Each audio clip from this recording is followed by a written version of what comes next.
Reka rero subira ndabaha ikaze mwese inshuti banywanyi bacu mukunda kandi mugakurikira amakuru n'ibiganiro dutambutsa kuri ishene yanyu imwe rudende ya Isange TV. Ishene ibashikiriza amakuru n'ibiganiro biba bigezeho kandi biba byakura amatohoza mu rurimi rw'ikirundi. Ndabahaye mwiriwe abandi ndabahaye mwaramutse bivanye naho muyerereye. Iri ni iteka n'umunezero ntangire by'usubira ku bana namwe banywanyi bacu mukunda kandi mugakurikira amakuru n'ibiganiro dutambutsa kuri ishene yanyu ya Isange TV. Ishene ibashikiriza amakuru n'ibiganiro biba bigezeho kandi biba byakura amatohoza mu rurimi rw'ikirundi. Dekaromba hekaze mu makuru yacu ujye kuri isaha amakuru yihuta cyane amakuru cyane araza kwibanda mu gisata ca politike nyuma yuko uwahoze aramutswe umugambwe CNL Honorable Gatorwasa yiyamirije ibyavuye mu matora akavuga ko amatora yabaye mu mwaka wa 2025 hebashinga amateka ndetse n'abajenama mu makomine yaranzwe n'ubusuma ntangere. Honorable Gatorwasa kandi yari yamirije ibyavuye muri aya matora ndetse yifadikanyije n'indi migambwe nk'urunani Burundi bwa bose iporona ndetse n'indi migambwe itandukanye bakavuga ko ubusuma bwabaye mu matora ataho bwigeze buba bakavuga ko rero bibaye byiza ko amatora yosubirwamo. Honorable Gatorwasa yaramye aravugwa ko atigeze yifadikanya n'ubutegetsi bwa CNDD FDD aho ndetse byatumye yamurwa umugambwe wa CNL ugaca uragizwa Nestor Girkwishaka ariko nayo kuri ubu ngubu bikaba biriko biranuganubwa ko ngo vyamunaniye kurongora uyu mugambwe ahubwo bibaye byiza yasubira kujya gukina ninde mu ikiganiro ninde nkuko amakuru ku rubuga abishikiriza. Nimuje kandi Evariste Ndayishimiye uramuntswa igihugu kuri uyu munsi avuga ko azokora ibishoboka byose kugira azokwitoza mu kibanza cy'umukuru w'igihugu mu matora yimirije muri 2027. Nimuje kandi President Ndayishimiye ariko araca ku biti no ku mabuye ngo yereke abanyagihugu ko azobacikana kubona kazoza mu gihugu mu 2040 igihugu giteye imbere mu mwaka wa 2060.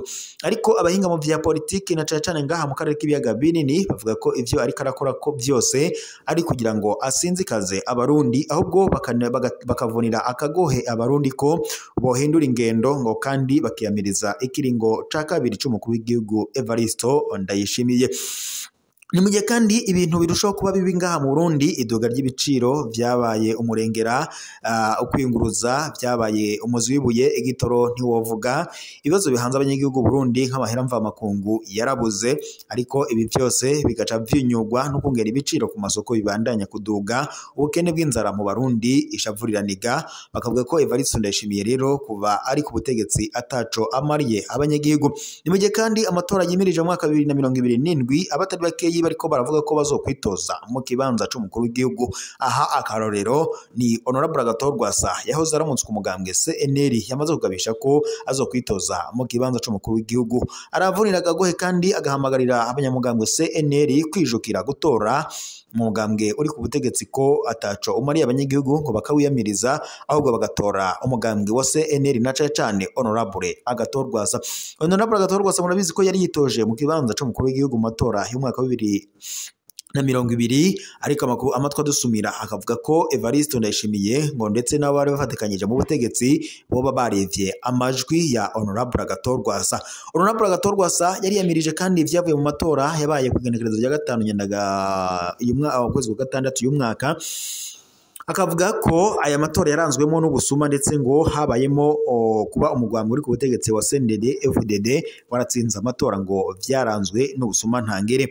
Kuri ubu ngubu rero Honorable Gatorwasa asohoye itangazo ryihuta cyane ahamagarira abanyamugambwe CNL kwiyamiriza ivy'ikiringo ca kabiri c'umukuru w'igihugu Perezida Evariste Ndayishimiye ndetse agahamagarira n'abarundi muri rusange guhindura ingendo ahubwo ngo bakijukira umugambwe CNL ngo kandi bakiyamiriza ivy'ikiringo ca kabiri c'umukuru w'igihugu Evariste Ndayishimiye. Ni mu gihe kandi abanyagihugu bo bafise ubwo bantangire bavuga ko mu gihe Evariste Ndayishimiye azokwitoza mu kibanza c'umukuru w'igihugu bakazokwiyamiriza ibyico kiringo ca kabiri ngo ibizobashikira ataho bitaniye n'ivyabashikiye mu mwaka wa 2015 ubwo biyamiriza ikiringo ca gatatu c'umuhisi Petero Nkurunziza. Bamwe baragandaguwe abandi barapfunzwe abandi baborezwe igufwa abandi barahunze kuri ubu ngubu bakaba bari mu bihugu bitandukanye. Ni mu gihe kandi Evariste Ndayishimiye we ariko avuga ko azokwitoza mu kibanza c'umukuru w'igihugu ariko abari hanze y'igihugu nabo bakaba bamaze kugabisha bavuga ko ko bazofata ibigwanisho kandi bazokwihereza amabarabara bakiyamiriza ivy'ikiringo ca kabiri c'umukuru w'igihugu Evaristo Ndayishimiye. Ni mu gihe kandi abanyagihugu b'u Burundi na cane abari hanze y'igihugu nko mu bihugu vya Buraya ndetse n'Ububirigi bamaze gushinga intahe bavuga ko bagiye gufata ibigwanisho kandi bazofata igihugu cabo na cane ngo camaze gusinzikazwa na Perezida Evaristo Ndayishimiye ndetse n'umutambukanyi wiwe Angeline Ndayishimiye. Ni mu gihe kandi abari mu butegetsi na cane ibihangange bikomakomeye nka Gervas Ndirakobuca umunyamabanga mukuru umuganga CNDD-FDD n'iteka Reverend kuri yo nabo batiyumvisha neza igikiringo ca kabiri ca Perezida Evaristo Ndayishimiye. Ni mu gihe kandi biriko biranoganurwa ko kuri ubu ngubu Evaristo Ndayishimiye nawe afise ubwoba ntangere ko ashobora gukurwa ataraheza n'ikiringo ciwe ca mbere yatorewe c'imyaka 7.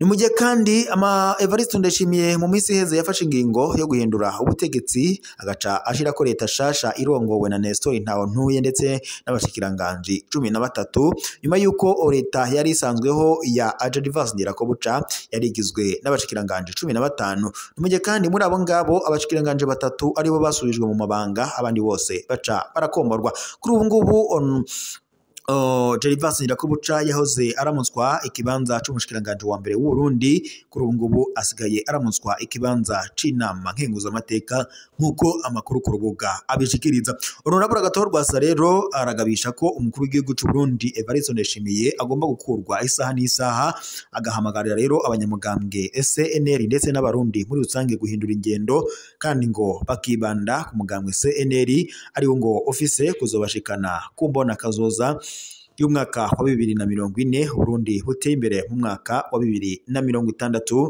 nk'uko amakuru n'ubundi ku rubuga abishikiriza. Honorable Agathon Rwasa ati isango ni mu mwaka wa 2027 ati ni mu guhindure vyose muciye mu matora.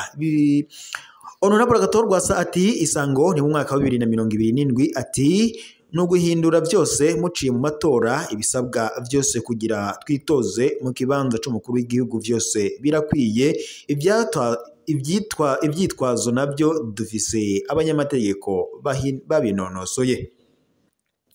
Mwese mubwirane CNL iri ku mutima, abahemu nabo mubareke, ndibaza inyishu muriko murayibona, mubona bagereye hehe babandi, ndibaza mwabamenye. Uyu Honorable Agathon Rwasa ayaga nimbonesha kure yacu nivyo yashikirije, akavuga ko rero intwaro ya CNDD-FDD igomba kurangira. Mu yandi makuru kandi hoba hari umugambi ngo kugirira nabi Gaston Sindimwo. Urugo rwa Gaston Sindimwo yahoze ari icegera ca mbere ca Perezida Nkurunziza rwazindutse rukikijwe n'abapolisi ejo haheze kwigenekerezo rya 23 Nyandagaro y'umwaka. Ni urugo ruri aho bita muri quartier Miriware. Iyo nzu yari igabuyemwo kabiri, igice ca Gaston Sindimwo n'igice c'umukenyezi wa Gaston Sindimwo basanzwe batumvikana.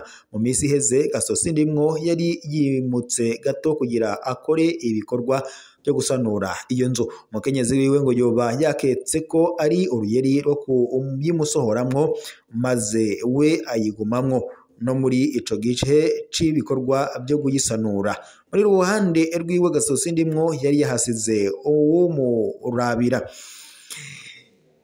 Icatangaje ejo haheze nuko abapolisi bashitse basaka iyo nzu yose, barakuramwo imfunguruzo zose, bafata wa musore Gaston Sindimwo yasiga mu ruhande rwiwe bamujana kuri parake generali ya Ntahangwa. Byarangiye za mfunguruzo zose Procureur General azishikirije umukenyezi wa Gaston Sindimwo, wa musore ategekwa kudasubira guhonyeza ikirenge mu rugo kwa Gaston Sindimwo. Umukenyezi atashe yashitse abomora ivyubatse byose n'umugabo wiwe bitandukanya uruhande uwo wese abamwo muri abo babiri, umukenyezi wa Sindimwo nyene ndetse na Sindimwo Gasito. mbega koba ari agasomborotso kugira agasosi ndimwo atahuke. Ku rubuga rwa Twitter umuyobozi wa radio Bonesha FM Leo Masengo yaheruka kwandika ko gasosi ndimwo yikeka ko umukenyezi wiwe ariko arakoreshwa n'ubutegetsi bwoba bumuhora ibikorwa vyiwe vya politike byo muri kahise bendetse n'amajambo aherutse gushikiriza.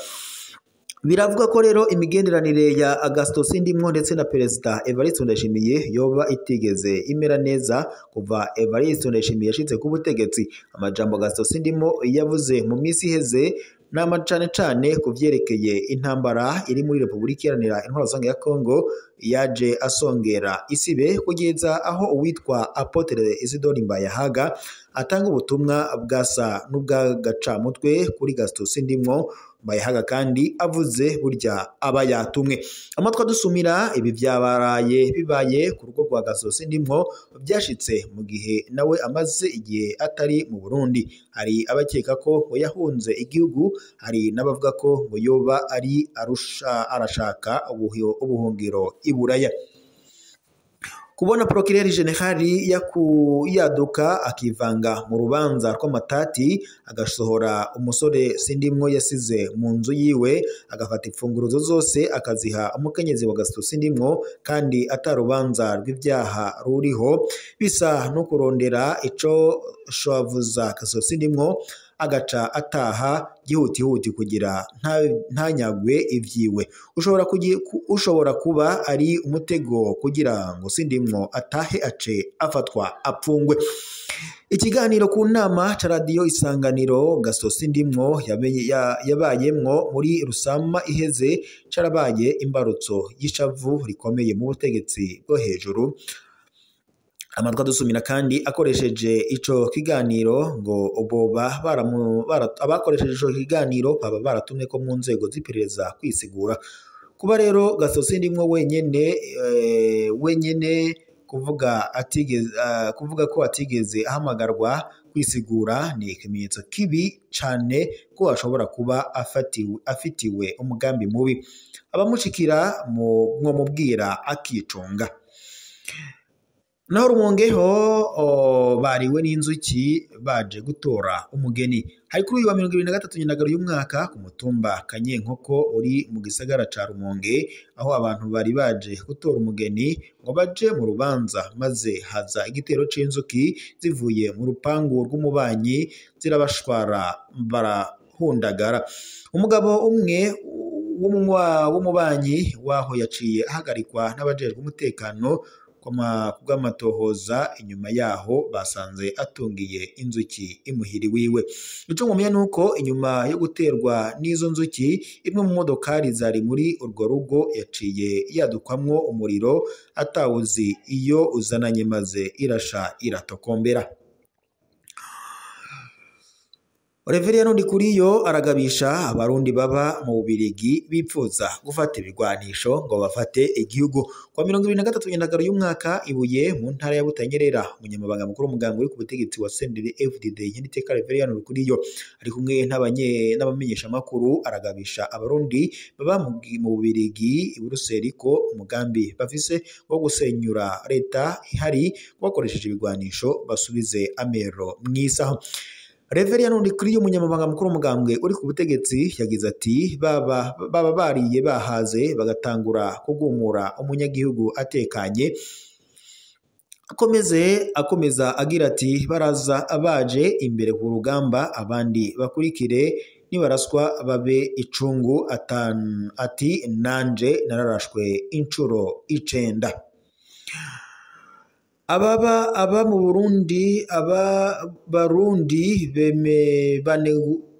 bene wacu rero ngo sinzi ko bazabishobora bakaja imbere atari vya bindi ngo bazotanga sipoti umuturage aje ku rugamba. Ivyo bibaye kandi inyuma yaho ibihuha bihari ko abarundi baba mu Bubiligi bafashijwemo n'abandi ba diaspora baba ku mugabane wa Buraya boba bariko barapfundikanya umugambi wo gusenyura leta ihari bakoresheje ibigwanisho. Ati igihugu si umukate umwana arira bagaca bamuha, nticatowe mwibarabara ntigitangwa kiragwanirwa ngo akanako babe bakazi cyangwa se ngo bakibaze ko ibirori bikaba ari ibyashikirijwe n'umunyamabanga mukuru w'umugambwe uri ku butegetsi CNDD FDD Nyeniteka Reverien yarundi kuriyo mu ntara ya Butanyerera mu kiganiro yariko aragirana n'abamenyesha makuru naho abariko bariyamamaza bashira imbere ngo boshira imbere kudakoresha ibiturire mu kugura amajwi kuko ngo bitsimbataza umuco w'igiturire mu ndongozi ndetse ngo bikanaguhungabanya ubutunzi bw'imiryango. Ivyo ni ibyashikirijwe n'ishirahamwe ryishinze kurwanya ibiturire Oricom mu gihe igihugu c'u Burundi kiriko kiritegurira amatora y'abakuru b'imitumba ndetse n'amakaritiye. Muri Oricom bati muri kino gihe c'imyamamazo turabona ko abariko barahiganirwa ivyo bibanza bahisemwo umwitwarariko udasanzwe aho ngo mbere abiyamamaza usanga banapfumbatisha abenegihugu haba mu kubasororera canke mu gutanga amafaranga. Muri Oricom babona ko ngo ico ari ikimenyetso cerekana ko igiturire camaze kwaka indaro mu kibano aho umutware ngo ku mutumba imbere yuko afasha umwenegihugu abanza kumusaba igiturire canke akarindira ko amupfumbatisha. Mwishirahamwe Oricom basaba abariko bariyamamaza kudakoresha ibiturire mu kugura amajwi kuko ngo bicimbataza umuco w'igiturire mu benegihugu ngo bigahungabanya ndetse n'ubutunzi bw'imiryango. Bati ahubwo bashira imbere imyifato nziza zabo mu kibano n'imigambi y'iterambere ry'imitumba n'amakaritiye yabo.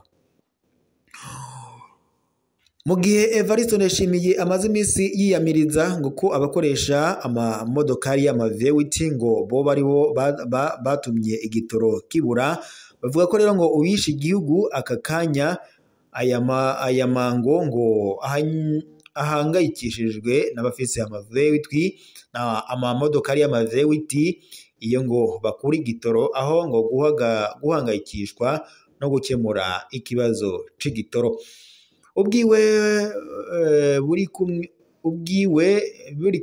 Buri kimwe cose ngo yaracifatiye mu ntoke agoma arajwe ishinga n'abagerageza kuronka ibyo yagumije hama ngo akunda igihugu. Mbega ngo ivyo ni ibibazo nk'umuntu atwara igihugu yoja kwidogera imbere y'ishengero rimukikije rindiriye ikizima co muvamwo. Burya ngo vewiti nizo zitwara igihugu canke nizo twatoye. Twaherutse tubwirwa ko bacifatiye mu minwe canke bibaza ko twavyibagiwe, ubu naho ngo ni vewiti. Aya rero akaba ari amajambo ndetse n'agashavu bihangayikishije abanyagihugu b'u Burundi nyuma yuko Evariste Ndayishimiye atangaje ko ngo yifatiye mu minwe ibijanye n'igitoro mu Burundi, ariko bakidoga bavuga ko vyose Evariste Ndayishimiye ari we yabihungabanyije. Ngaho rero kamashimire mwese mwari kumwe natwe mukuru n'ibiganiro twariko turashikiriza kuri isaha tudusozere ngaha tuze gusubira mu makuru araza kwageza ko kuri no muresha kuri ya mikuru cyane imwe Rudende ya Isange TV.